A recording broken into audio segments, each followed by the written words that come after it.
ओम शांति। 15/1/83 अव्यक्त बाप दादा के अव्यक्त महावाक्य। सहज योगी और प्रयोगी की व्याख्या। सदा सहज योगी की स्थिति में स्थित रहने वाले सुख के सागर शिव बाबा बोले, आज बाप दादा अपने सहयोगी भुजाओं को देख रहे हैं। कैसे मेरी सहयोगी भुजाएं श्रेष्ठ कार्य को सफल बना रही हैं। हर भुजा के दिव्य अलौकिक कार्य की रफ्तार को देख बाप दादा हर्षित हो रूह रिहान कर रहे थे। बाप दादा देखते रहते हैं कि कोई कोई भुजाएं सदा अथक और एक ही श्रेष्ठ उमंग और उत्साह और तीव्र गति से सहयोगी हैं, और कोई कोई कार्य करते रहते, लेकिन बीच बीच में उमंग उत्साह की तीव्र गति में अंतर पड़ जाता है।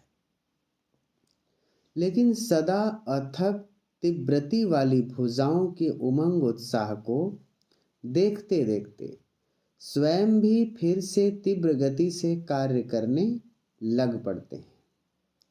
एक दो के सहयोग से गति को तीव्र बनाते चल रहे हैं। बाप दादा आज 3 प्रकार के बच्चे देख रहे थे। एक सदा सहज योगी, दूसरे हर विधि को बार बार प्रयोग करने वाले प्रयोगी, तीसरे सहयोगी। वैसे हैं तीनों ही योगी, लेकिन भिन्न भिन्न स्टेज के हैं। सहज योगी समीप संबंध और सर्व प्राप्ति के कारण सहज योग का सदा स्वतः अनुभव करता है।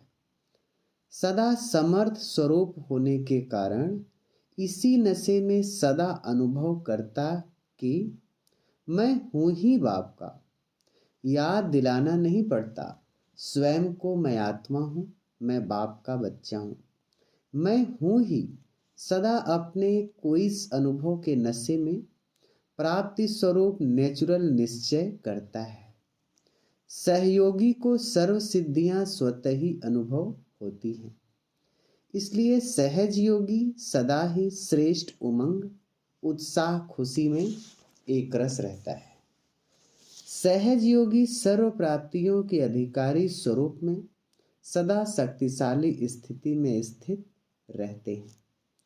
प्रयोग करने वाले प्रयोगी सदा हर स्वरूप के, हर पॉइंट के, हर प्राप्ति स्वरूप के प्रयोग करते हुए उस स्थिति को अनुभव करते हैं, लेकिन कभी सफलता का अनुभव करते, कभी मेहनत अनुभव करते। लेकिन प्रयोगी होने के कारण, बुद्धि अभ्यास की प्रयोगशाला में बिजी रहने के कारण 75% माया से सेफ रहते हैं। कारण प्रयोगी आत्मा को शौक रहता है कि नए ते नए भिन्न भिन्न अनुभव करके देखें।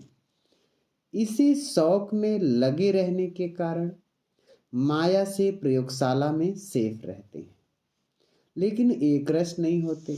कभी अनुभव होने के कारण बहुत उमंग उत्साह में झूमते, और कभी विधि द्वारा सिद्धि को प्राप्ति कम होने के कारण उमंग उत्साह में फर्क पड़ जाता है। उमंग उत्साह कम होने के कारण मेहनत अनुभव होती है। इसलिए कभी सहज योगी, कभी मेहनत वाले योगी।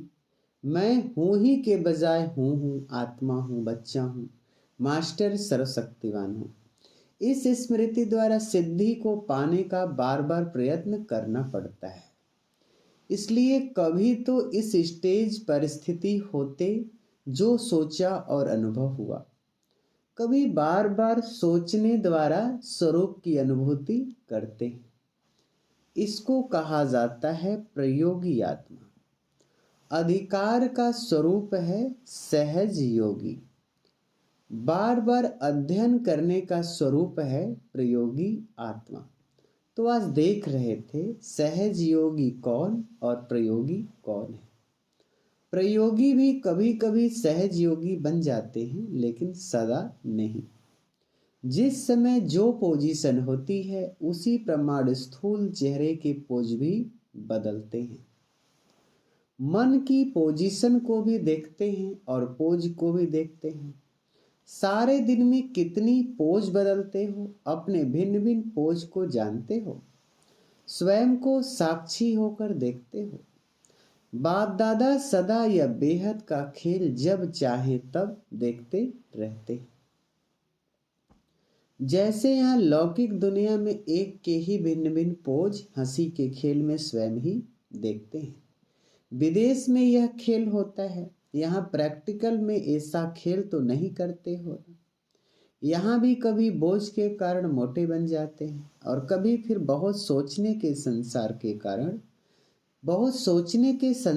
के कारण अंदाज से भी लंबे हो जाते हैं और कभी फिर दिल शिकस्त होने के कारण अपने को बहुत छोटा देखते हैं।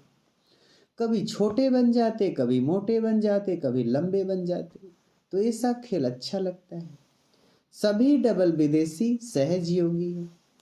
आज के दिन का सहज योगी का चार्ट रहा, सिर्फ प्रयोग करने वाले प्रयोगी तो नहीं होना। डबल विदेशी मधुबन से सदा काल के लिए सहज योगी रहने का अनुभव लेकर जा रहे हो।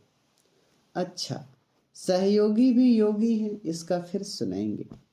सभी टीचर्स नीचे हॉल में मुरली सुन रही थी। बाप दादा के साथ निमित्त सेवाधारी कहो, निमित्त शिक्षक कहो, तो आज साथियों का ग्रुप भी आया हुआ है ना। छोटे तो और ही अति प्रिय होते हैं, नीचे होते भी सब ऊपर ही बैठे हैं। बाप दादा छोटे व बड़े लेकिन हिम्मत रखने वाले, सेवा के क्षेत्र में स्वयं को सदा बिजी रखने वाले सेवाधारियों को बहुत बहुत याद प्यार दे रहे हैं। इसलिए त्यागी बन अनेकों के भाग्य बनाने के निमित्त बनाने वाले सेवाधारियों को बाप दादा त्याग की विशेष आत्माएं देख रहे हैं।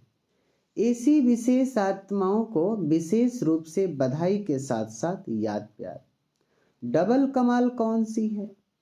एक तो बाप को जानने की कमाल, दूर देश, धर्म का पर्दा, रीति रस्म, खान पान, सबकी भिन्नता के पर्दे के बीच रहते हुए भी बाप को जान लिया, इसलिए डबल कमाल। पर्दे के अंदर छिप गए थे, सेवा के लिए अब जन्म लिया है। भूल नहीं की, लेकिन ड्रामानुसार सेवा के निमित्त चारों ओर बिखर गए थे। नहीं तो इतनी विदेशों में सेवा कैसे होती। सिर्फ सेवा के कारण अपना थोड़े समय का नाम मात्र हिसाब किताब जोड़ा। इसलिए डबल कमाल दिखाने वाले, सदा बाप के स्नेह के चात्रक, सदा दिल से मेरा बाबा के गीत गाने वाले, जाना है 12 मास इसी धुन में रहने वाले, ऐसे हिम्मत कर बाप दादा के मददगार बनने वाले बच्चों को याद प्यार और नमस्ते। सेवाधारी भाई बहनों से महायज्ञ की महासेवा का प्रसाद खाया। प्रसाद तो कभी भी कम होने वाला नहीं है। ऐसा अविनाशी महाप्रसाद प्राप्त किया। कितना वैरायटी प्रसाद मिला। सदा काल के लिए खुशी, सदा के लिए नशा, अनुभूति, ऐसे सर्व प्रकार का प्रसाद पाया। तो प्रसाद बांटकर खाया जाता है। प्रसाद आंखों के ऊपर, मस्तक के ऊपर रखकर खाते हैं, तो यह प्रसाद आंखों में समा जाए, मस्तक में स्मृति स्वरूप हो जाए, अर्थात समा जाए। ऐसा प्रसाद इस महायज्ञ में मिला। महाप्रसाद लेने वाले कितने महान भाग्यवान हुए। ऐसे चांस कितनों को मिलता है। बहुत थोड़ों को, उन थोड़ों में से आप हो तो महान भाग्यवान हो गए ना। जैसे यहाँ बाप और सेवा, इसके सिवाय तीसरा कुछ भी याद नहीं रहा, तो यहाँ का अनुभव सदा कायम रखना है। वैसे भी कहाँ जाते हैं तो विशेष वहां से कोई न कोई यादगार ले जाते हैं। तो मधुबन का विशेष यादगार क्या ले जाएंगे। निरंतर सर्व प्राप्ति स्वरूप हो रहेंगे, तो वहां भी जाकर ऐसे ही रहेंगे या कहेंगे वायुमंडल ऐसा था, संग ऐसा था, परिवर्तन भूमि से परिवर्तन होकर जाना। कैसा भी वायुमंडल हो, लेकिन आप अपनी शक्ति से परिवर्तन कर लो। इतनी शक्ति है ना, वायुमंडल का प्रभाव आप पर न आवे। सभी संपन्न बन करके जाना। माताओं के साथ, माताओं के लिए तो बहुत खुशी की बात है, क्योंकि बाप आया ही है माताओं के लिए। गौपाल बनकर गौ माताओं के लिए आए हैं। इसी का तो यादगार गाया हुआ है, जिसको किसी ने भी योग्य नहीं समझा, लेकिन बाप ने योग्य आपको ही समझा। इसी खुशी में सदा उड़ते चलो।